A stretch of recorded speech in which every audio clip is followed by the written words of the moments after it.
Hey everyone, it's Anna and I'm here to announce my open fondue collaboration. My fondue open collaboration.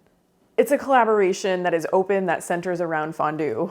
A couple videos back, I opened up one of my fondue cookbooks and tried a recipe, and it was so much fun that I wanted other people to try to make fondue as well. In order to participate, there's just a few easy steps. First, make some fondue and film yourself doing it. Second, post your video on Thursday, February 10th with the hashtag letsfonduethis. I'm very proud of that hashtag. If you are participating, you can let me know. I have an email address in the description down below. It's open to absolutely anyone who wants to give it a try. I was very surprised by how easy it was to make fondue, how simple the ingredients were, and how delicious the results were. Heck, you don't even need a fondue pot to make it. You can make fondue on the stove.